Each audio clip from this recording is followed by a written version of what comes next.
Mambo vipi? Naamini siku yako imekuwa njema, na pia upo salama na unazidi kujituma, na tutamaliza mwaka salama ili tuanze tena mwaka 2026 tukiwa na afya njema na malengo mapya, na pia tufanye pia vizuri. Leo nitakuwa na mada nzuri, na mada hii nitakuwa nakwambia kwamba kabla hujabadilisha maisha yako, kuna kitu hiki kimoja tu ambacho unataka ukibadilisha, ni mtazamo. Mtazamo ndio ambao unaweza ukakufanya wewe, kipi kiwe ni maumivu kwako na kipi kiwe ni furaha kwako, kipi kiwe ni chenye faida kwako na kipi kisiwe chenye faida kwako, kipi kiwe ni kizuri na kipi kiwe ni kibaya. Kitu kinachofanya hicho ni nini? Ni mtazamo. Kwa hiyo leo tutaongelea nini maana ya mtazamo, tutaongelea faida za kuwa na mtazamo, tutaongelea vitu gani vinavyochangia kubadilisha mitazamo tulionayo, na hatimaye mwishoni kabisa tutaangalia mbinu 4 ambazo mimi nimeamua kuzileta. Sijui kama zitakuwa nyingine, lakini naamini zitakuwa ni nzuri, ambazo zitakusaidia kuwa na mitazamo ambayo itakusaidia kwenye maisha yako. Nikualike katika hii channel ya maisha na maarifa, na nikwambie tu kwamba hapa ni mahali ambapo utapata maarifa yatakayokufanya kuwa na maisha mazuri. Kwa hiyo nikusii usisite kulike, kushare, kucomment, na pia usisite kunisupport kwa kusubscribe hii channel ili tuzidi kwenda mbele na tuzidi kufanya vitu vizuri zaidi. Kwa nakukaribisha sana. Kwenye mada zilizopita tuliongelea ni namna gani unaweza kuboresha maisha yako na ukaendelea kuwa, yani ukaanza kuwa tofauti, ukaitafuta ile thamani uliyo nayo ili kuwa tofauti. Kwa hiyo sasa hivi tutaongezea pale pale ambapo ukishakuwa sasa na thamani yako, nini ambacho kitakufanya wewe ufanye mambo kwa namna nzuri, ambapo ni kitu tunasema ni nini? Ni mtazamo. Mtazamo kwa neno moja la Kiingereza ambalo wanapenda kulitumia sana watu mtaani ni mindset. Kwa hiyo kiufupi kabisa, ambako mimi ni maana yangu mimi mwenyewe, yaweza kuwa una maana yako nyingine au umesoma mahali pengine pana maana nyingine, lakini mimi maana yangu mimi binafsi, mtazamo ni fikra anazokuwa nazo mtu fulani kutokana na imani alizonazo. Kwa hiyo zile imani zote ambazo unazo, labda unaamini kwamba ni kila ugali nitakuwa na nguvu, ile fikra ambayo inatokana na ile imani, huo ni mtazamo. Na pia imani nyingine nyingi ambazo unaweza kuwa unazo, hizo fikra ambazo zinazalishwa kutokana na hizo imani unazo, mimi kwangu ndio naona ni mtazamo. Na kiufupi ni kwamba mtazamo na imani ni vitu viwili ambavyo haviwezi vikatenganishwa, kwa sababu kile kitu unachokiamini ndicho kitu ambacho kitakuwa kinakupa mtazamo, kitu gani ufanye na kitu gani usifanye. Umeona? Na kwa mfano rahisi kabisa ni pale ambapo, kwa mfano kama ambao labda wanaamini kwenye haya labda dini fulani, labda tuseme labda ni Katoliki, na umeambiwa labda kutamani mali ya mtu ni dhambi. Kwa hiyo ile ikaingia na imani tayari umeshakuwa nayo kwamba sipaswi kutamani mali ya mtu. Kwa hiyo itakujengea wewe kuwa na fikra fulani utakapokuwa unaiona ile mali ya mtu, kwa hiyo utaweza kuitamani, kama tayari utazalisha ule mtazamo wa kutokutamani mali za watu. Umeona sasa jinsi tunapotoka kutoka kwenye imani mpaka tunapofika kwenye mtazamo. Kwa hiyo mtazamo ni kitu cha muhimu sana kwenye maisha ya mwanadamu, na siku zote mwanadamu anatakiwa awe na mitazamo ambayo ni binafsi. Mimi sitaki kusema kwamba kuna mitazamo sahihi na mitazamo isiyo sahihi, lakini inategemea na wewe mwenyewe, kwa sababu mitazamo ambayo kwangu inaweza kuwa ni sahihi, kwako inaweza isiwe ni sahihi. Na ndio maana nasema sasa kwamba hakuna mtazamo ambao ni sahihi na ambao sio sahihi, lakini kuna vile vigezo fulani ambazo utajiwekea wewe mwenyewe ili kujua kwamba kipi kiwe ni mtazamo upi uwe ni sahihi kwako na upi usio sahihi. Ni kwa mfano, naweza nikakupa mfano mmoja ambapo nitakupa swali. Kwa mfano kama sasa hivi nakuuliza wewe, kwako utajiri ni nini? Hebu niandikie chini hapo kwamba utajiri kwako ni nini? Wewe binafsi utajiri kwako ni nini? Umeona? Kwa hiyo kwenye ile swali, kwa mfano kama mimi binafsi ninapoambiwa kwamba wewe utajiri kwako ni nini, nitaanza kuangalia mitazamo yangu, nitaangalia imani yangu, kinachonituma ndani, afu ndio nitaanza kutoa maana ya hiyo utajiri kwangu maana yake ni nini. Mwingine anaweza kusema tofauti, lakini kwangu naweza kusema tofauti. Kwa hiyo nitakusikiliza hapo chini, nitasoma mawazo yenu na nitaangalia kwako wewe utajiri ni nini. Lakini kwangu mimi utajiri ni pale ambapo mtu anaishi katika vigezo alivyojiwekea. Kwa hiyo kwa mfano kama umejiwekea kwamba kuwa na hela nyingi ndio kigezo kikuu kwako, basi ukiweza kuishi ukiwa na hela nyingi, basi wewe mafanikio kwako, ni utajiri kwako. Kwa hiyo tunaweza kuwa tuna mitazamo tofauti, na ndio maana nakwambia mtazamo ni kitu cha muhimu sana kwako.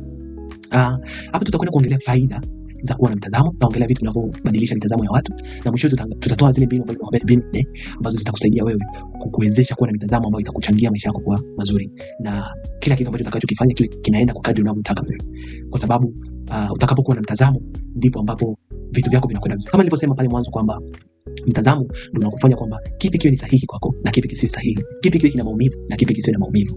Na ndio maana unaona mtu anaumizwa labda kwenye mapenzi, kwenye mahusiano pale anaumizwa, alafu anabadilisha ile mtazamo, anasema kwanza leo sitokanipende tena, siamini tena mapenzi. Kwa hiyo anabadilisha ile imani yake, na baada ya kubadilisha ile imani anabadilisha mtazamo, anakuwa tena haoni tena mapenzi kama ina faida, kwa sababu ameshabadilisha nini? Mtazamo. Na ndio maana nakwambia usifanye vitu kabla hujawa na mtazamo, ambapo mtazamo sasa, kwa hiyo tumesema utatoka kwenye imani, utakwenda kwenye fikra, utakwenda kwenye mtazamo, Alafu mtazamo utazalisha falsafa. Kwa Kiingereza wanasema philosophy. Kwa hiyo lazima uwe na philosophy binafsi, uwe na falsafa binafsi. Hizo falsafa zinatokana na nini? Na mtazamo. Kwa hiyo kwa leo hii video itakusaidia wewe kutoka kwenye imani mpaka uende kwenye fikra, utoke kwenye fikra uende kwenye mtazamo, na ukitoka kwenye mtazamo uende kwenye falsafa.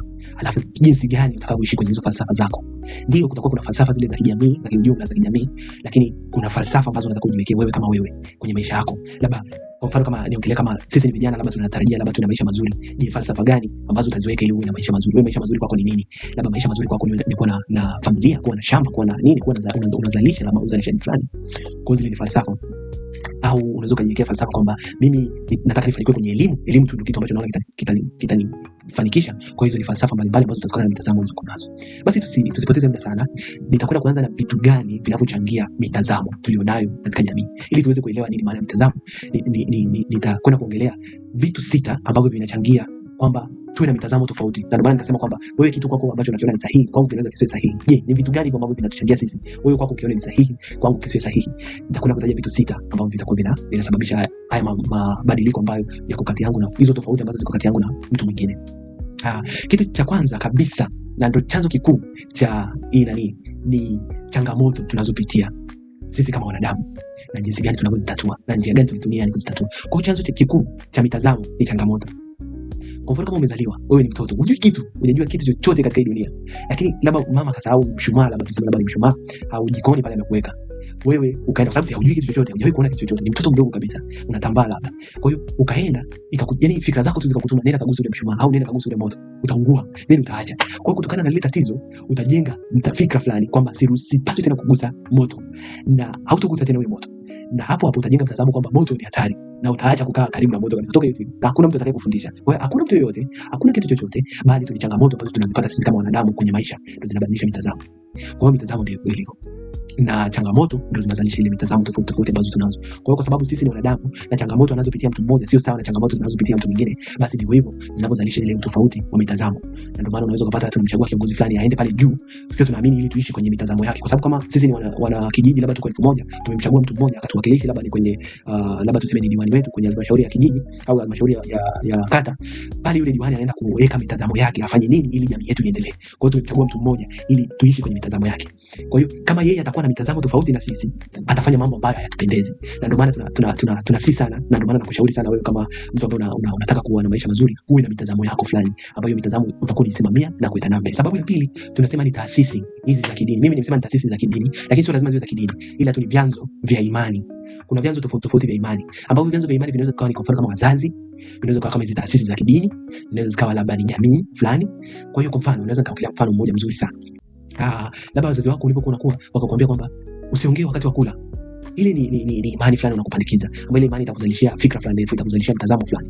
Kwa hiyo utaishi kutokana na ile nani ambayo umepata kwa imani, ile imani ambayo umepata kwa wazazi.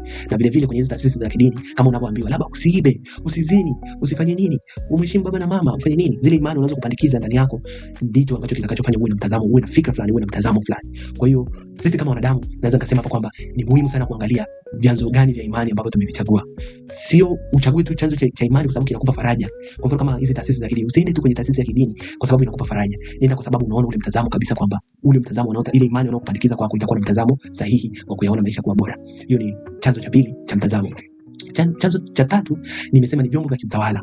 Kwa hiyo kwa mfano kama pale unaweza kuwa ni serikali ya kijiji, ikawa ni serikali ya nchi, ikawa ni hizi taasisi za kimataifa, vyovyote tu hizi sheria ambazo wanaunda, mahakama na nini. Hivyo pia ni vyanzo vya mitazamo, kwa sababu wao wakishasema, kwa mfano kama serikali ikishasema kwamba wananchi wote hamtakiwi kufanya kitu fulani, mkifanya kitakachowakuta ni hichi. Kwa hiyo tayari wanawabadilishia ile mitazamo yenu ndani yenu, mnakuwa mnafanya mambo tofauti kutokana na ile mtazamo, kutokana na ile taasisi ya kiutawala ambayo wameileta. Kwa hiyo chanzo kingine cha tatu ni hivi vyanzo vya kiutawala ambavyo vinaweza kubadilisha ile mitazamo yetu. Alafu cha nne nimesema ni mazingira na vitu na watu wanaotuzunguka. Kwa hiyo mazingira, kwa hiyo ukiwa kwenye mazingira fulani, labda ukiwa mazingira mjini na mwingine yuko mazingira ya kijijini, hapo mitazamo yenu inaweza kuwa tofauti. Mnavyoyaona maisha na kipi ni changamoto, kipi sio changamoto, kipi ni cha faida, kipi sio cha faida, inaweza kutofautiana kutokana na mazingira ambayo umetokea. Alafu chanzo kingine nimesema ni vyanzo vya mapato. Yaani kwa sababu sisi sasa hivi tunaendeshwa sana na mapato. Yaani duniani huko sasa hivi tunaendeshwa na mapato. Kama utanipa sehemu ambapo mimi napata pesa vizuri, mimi niko tayari kufanya kitu chochote. Kwa hiyo pale ndio maana watu wanafanya vitu, wanaenda tu, tunasema tunafuata mkumbo. Tunafuata tu kwa sababu kule kuna mapato, kuna kitu, kuna pesa nitapata kule, basi tunaenda. Kwa hiyo pesa pia ni chanzo cha kubadilisha ile mitazamo ya watu ambao wako nayo. Alafu kingine nilichosema pale ni mitandao na maendeleo ya kiteknolojia pia yanachangia, ambayo hii hapa ni chanzo cha ngapi? Hichi hapa ni chanzo cha 6 ambacho tumesema ni mitandao ya kijamii na maendeleo ya kiteknolojia. Kwa hiyo kwa mfano kama sasa hivi jinsi mitandao ya kijamii ambayo tunaitumia, mtu yuko TikTok, mtu yuko YouTube, mtu yuko labda Instagram, mtu yuko Facebook na wapi na mingine mingi ambayo yuko WhatsApp na wapi, kila siku vinatubadilisha, kila siku vinabadilisha, kwa sababu tunaona watu wanapofanya vitu vingine inakuingia akilini na wewe unaanza kutaka kufanya vitu kama mitazamo yao hivyo. Kwa hiyo ndio maana sasa hivi unapata kwa kama challenge imetokea, mtu labda anajamba kwenye pipe, japokuwa tunajua kabisa sio kitu kizuri, lakini mitandao inatuhamasisha na sisi tufanye, kwa sababu tunaanza kuishi kwenye mitazamo yao. Kwa hiyo hii mitandao ya kijamii pia inatubadilisha, inakuwa ni vyanzo vya kwa nini tunakuwa na mitazamo tofauti kwenye maisha. Kwa hiyo hivi ni vitu 6 ambavyo nimekutajia, viko vingi, lakini mimi ambavyo nimeweza kuviorodhesha na kuviona na kuvijadili hapa, nimetaja vitu 6. Hivi tukaangalie faida au ni faida, yani ni manufaa gani ambayo tunapata baada ya kuwa na mitazamo fulani ambao tunaipata. Lakini sasa mitazamo wewe utakapoamua wewe mwenyewe mitazamo wako ambao utakayoiweka, ambapo nimekwambia ile mitazamo wako uipe nafasi kubwa katika maisha yako, unajiwekea vigezo. Ukiweka vigezo kwamba labda mitazamo yangu ambayo nitakayokuwa nayo iwe inaniwezesha mimi kufanya 1 2 3, basi ile mitazamo ambayo itakuwa inakidhi vile vigezo vyako ndio unakuwa unaifanya. Kwa hiyo kutakuwa kuna faida gani ambazo utazipata baada ya wewe kuishi katika mitazamo ambayo umeona ni sahihi kwako? Cha kwanza, itakusaidia wewe kujua namna nzuri ya kutatua matatizo ambayo unakumbana nayo, kwa sababu matatizo utaweza kuelezea matatizo kwako ni nini, kwa sababu nimeshakwambia kwamba kitu ambacho mimi kwangu kinaweza kuwa ni matatizo kwako kinaweza kusiwe tatizo. Kwa hiyo yale matatizo ambayo unakumbana nayo utakuwa na namna nzuri kiakili ya kufanya nini, ya kuyatatua yale matatizo. Kwa hiyo unaweza kujiwekea kwamba mimi kutokuwa na hela sio tatizo kwangu. Umeona, tayari umeshatatua yale matatizo, ambapo nimebadilisha tu mtazamo kwamba sasa hivi mimi sina haja tena ya kupambana eti nikakeshe labda nikaibe nikafanye nini nikatoe kafara, sio nitumie chuma udete tu ili mradi nipate hela, au eti nifanye vitu hata vya ovyo, labda niuze mwili wangu nifanye nini. Na kitu cha pili, itaboresha ule uhusiano wako na watu, kwa sababu kila kitu wanachokifanya watu wewe utakuwa na uwezo mkubwa wa kukiangalia kinamaanisha nini na namna gani kuzuka miepuka vile vitu. Kwa hiyo kwa mfano kama ni vitu vinavyotia hasira, wewe utakuwa na uwezo mkubwa sana kuona hichi kitu kinatia hasira, je, nifanye nini? Kutokana na vigezo vyangu nimeshasema kwamba sitaki kugombana na mtu, nimejiwekea vigezo kwamba mimi watu ni wa muhimu kwangu. Ule mtazamo kwamba watu ni wa muhimu kwangu, sitaki kugombana na watu. Huyo amenikera, nifanyeje? Aidha namsamehe au namfuata, namwambia kwamba tu umenikosea 1 2 3, naomba tusifanyiane tena kitu kama hicho. Umeona? Kwa hiyo itakusaidia wewe kuwa na uhusiano mzuri na watu. Alafu cha tatu, itakuwezesha wewe kutawala hisia zako na kuweza kufanya maamuzi sahihi kwa wakati sahihi, kwa sababu hisia ndizo zinatufanya sisi tufanye nini, tufanye maamuzi fulani. Kwa mfano kama ukiwa na hisia za furaha utafanya maamuzi fulani ya tofauti na wakati ukiwa na hisia za hasira. Ukiwa na hisia labda za huzuni, ukiwa na hisia labda za zote za maumivu za nini, itakufanya ufanye maamuzi tofauti hata kama ni kwenye jambo hilo moja. Kwa hiyo kama utaweza kuweka mitazamo vizuri kwenye akili yako, itaweza kukusaidia wewe kuona kwamba je, mitazamo gani niwe nayo, kwamba sipaswi kuwa na hasira. Je, nikiwa na hasira nifanyeje?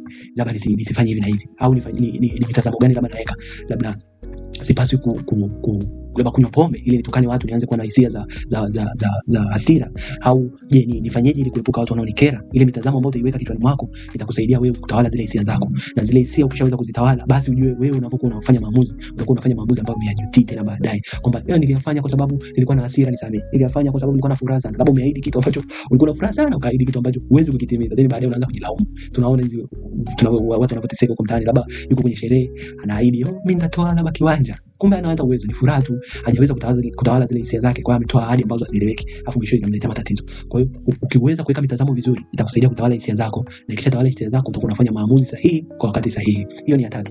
Alafu ya 4 ni kufanikisha malengo yako na yani malengo yako ya kibinafsi bila kuwa na msukumo fulani.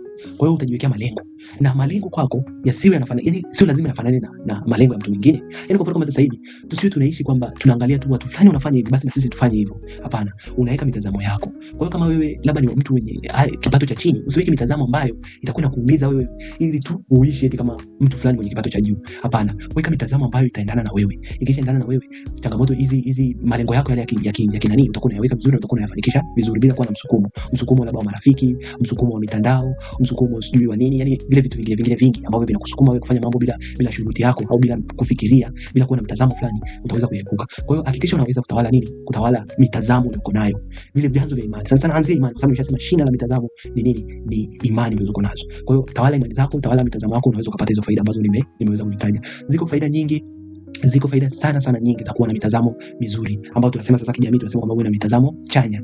Ukiwa na mitazamo chanya itakusaidia kuwa na faida nyingi, lakini hizo ambazo nimeweza kutaja hapo ni moja kati ya hizo faida. Alafu kingine, kwa mfano kama baada ya kuona faida tuende tukaangalie zile mbinu zangu ambazo nimekuambia ni mbinu 3 4 ambazo nitakupa zitakusaidia wewe kuweza kuanza kubadilisha sasa mitazamo yako. Usianze kuamini vitu ambavyo watu wanaamini wengine.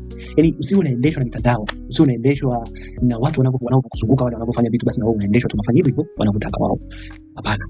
Hizi ni mbinu, nitakwenda kukupa mbinu 4. Naamini ukiziweza kuzizingatia na pia ukaweza kugundua mbinu zako nyingine, kwa sababu mbinu hizi zinaweza zikafanya kazi kwako kama zinavyofanya kazi kwangu, lakini pia unaweza ukapata mbinu nyingine zozote. Na hata ukipata unaweza ukashare na sisi, ukaziandika hapo chini, tukaweza kuziona na tukazidi kujua mbinu tofauti tofauti za kuweza kuwa na mitazamo mingine.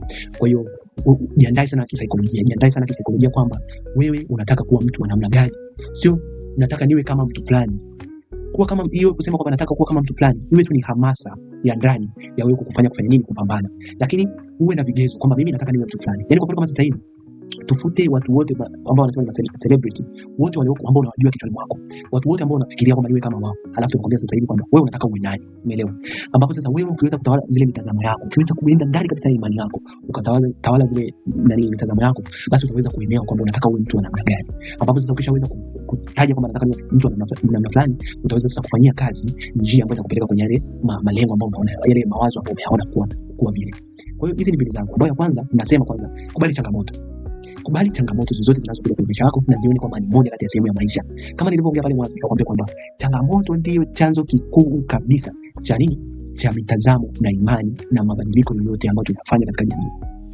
Kama umepata changamoto, kama umepata hasara kwenye biashara, basi itabadilisha ule mtazamo wako. Usifanye tena vile ulivyofanya ili usifanye nini? Usirudie kupata hasara.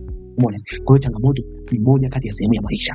Kwa hiyo hapa sasa hivi ndo nakwambia hii ni mbinu yangu ambayo naitumia, inanisaidia sana. Kila changamoto ambayo nakutana nayo naiona ni moja kati ya maisha yangu, naikubali, naanza sasa kufikiria hii changamoto, nilifikaje hapa kwenye changamoto? Nimefikaje hapa?